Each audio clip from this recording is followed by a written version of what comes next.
Salomão, o sábio que a filosofia desconhece. Salomão foi o homem mais sábio do mundo. Ele era filho do rei Davi e o sucessor do trono do pai. Em sua oração, ele pediu a Deus sabedoria para conduzir com prudência e justiça o povo de Israel. Por Salomão ter pedido sabedoria, essas palavras agradaram o Senhor. E Deus disse a ele: já que me pediste essa coisa, e não pediste longevidade, nem riquezas, nem a morte dos seus inimigos, mas sim pediste entendimento para discernires o que é justo, eis que faço segundo as tuas palavras. Dou-te o coração sábio e inteligente, de maneira que antes de ti não houve teu igual, nem depois de ti haverá. 1 Reis, capítulo 3, verso 10 ao 12. Nunca houve na terra, antes ou depois de Salomão, com exceção de Jesus Cristo, alguém tão sábio como ele.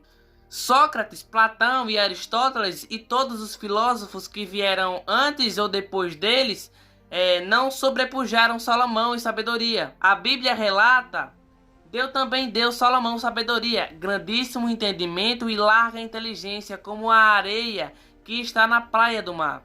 Era a sabedoria de Salomão maior do que a de todos os do Oriente e do que toda a sabedoria dos egípcios. Era mais sábio do que todos os homens, mais sábio do que Etã, Ezraíta, e do que Emã, Calcol e Darda, filhos de Maol, e correu a sua fama por todas as nações em redor. Compôs 3.000 provérbios e foram os seus cantos 1.005. Discorreu sobre as plantas desde o cedro que está no Líbano até o isopo que brota no muro.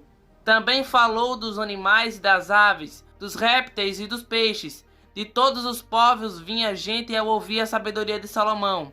E também enviados de todos os reis da terra que tinham ouvido da sua sabedoria.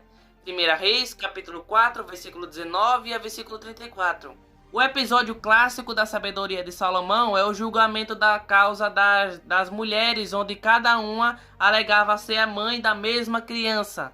Salomão propôs que o menino fosse cortado ao meio. Quando a verdadeira mãe se manifestou, implorando que o rei não fizesse isso, mas que entregasse a criança à falsa mãe, essa falsa mãe, por sua vez, insistia que o menino fosse cortado ao meio. E você pode ver isso em 1 Reis, capítulo 3, versículo 16 ao versículo 26. Então respondeu o rei: dai a primeira ao menino vivo, não o mateis, porque esta é a mãe. Todo Israel ouviu a sentença que o rei havia proferido, e todos tiveram profundo respeito ao rei, porque viram que havia nele sabedoria de Deus, para fazer justiça. 1 Reis, capítulo 3, versículo 27 e versículo 28. Como é que pode o homem mais sábio do mundo ser ignorado pela filosofia contemporânea? Por que a filosofia não faz menção de Salomão e da sua grande sabedoria? Por que os livros de sabedoria da Bíblia não são estudados pela filosofia? Algumas indicações justificam essa posição. A filosofia grega, a filosofia entendida como inspiração ao conhecimento racional, lógico e sistemático da realidade natural e humana, da origem e causas do mundo e de suas transformações, da origem e causas das ações humanas e do próprio pensamento, é um fato tipicamente grego.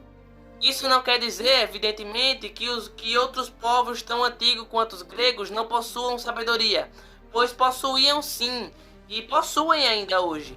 Também não quer dizer que outros povos não tivessem desenvolvido o pensamento e formas de conhecimento da natureza e dos seres humanos, pois desenvolveram e desenvolvem até hoje. Quando se diz que a filosofia é um fato grego, o que se quer dizer é que ela possui certas características, apresenta certas formas de pensamento e de exprimir os pensamentos, estabelece certas concepções sobre o que sejam a realidade, o pensamento, a ação, as técnicas, o que são completamente diferentes das características desenvolvidas por outros povos e outras culturas. Isto é, são diferentes do padrão de pensamento e de explicação que foi criados pelos gregos a partir do século XII a.C. Contudo, o sistema filosófico grego é deficiente. A filosofia mitológica Não que a filosofia propriamente seja um mito. Na verdade, a filosofia rompeu com a mitologia antiga. O problema é que as coisas que não são racionalmente explicadas, ou seja, conhecimentos misteriosos e secretos que precisariam ser revelados por divindades, e não os conhecimentos que o pensamento humano, por sua própria força e capacidade, pode alcançar, são classificados como mito, ou seja, uma história fictícia. Para a filosofia, Adão e Eva e a Caixa de Pandora são histórias distintas com um final em comum. Por que será que a filosofia afirma com tanta frequência que a Bíblia está repleta de mitos? Por causa das descrições paralelas com a mitologia grega e a de outros povos. A história de Adão e Eva lembra a de Pandora. As descrições paralelas de acontecimentos como o dilúvio sobre a perspectiva bíblica, as de mitologia babilônica, a existência de semelhanças entre evangélicos que cercam Jesus e as imagens de deuses da mitologia grega também. De igual modo, alguém como Salomão, que em sonho falou com Deus e recebeu deste sabedoria, é um mito segundo a filosofia grega, bem como os livros sapienciais atribuídos a ele. O ponto central da diferença entre a mitologia grega e a literatura bíblica é uma perspectiva radicalmente diversa da relevância histórica. Essa visão radicalmente exposta da história é essencial para compreender a antítese grego-judaica, como com respeito à questão do mito. A pergunta que se faz é: tem a filosofia algum valor? É claro que tem. A filosofia é uma forma de exercício intelectual. Ela fornece elementos de grande valor para uma análise crítica, e não uma coisa má. O perigo são os filósofos. Por isso é preciso que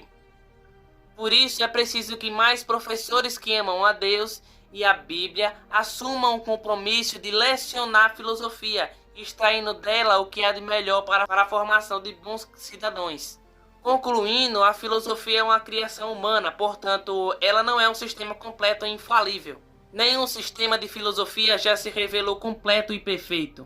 Um exemplo é o próprio Salomão ter ficado à margem das discussões filosóficas. Você encontrará opiniões valiosas em Spinoza, Kant, Sartre e outros filósofos também, mas nenhum deles parece ter uma visão coerente da vida e do mundo, como a que nós encontramos em Provérbios e Eclesiastes.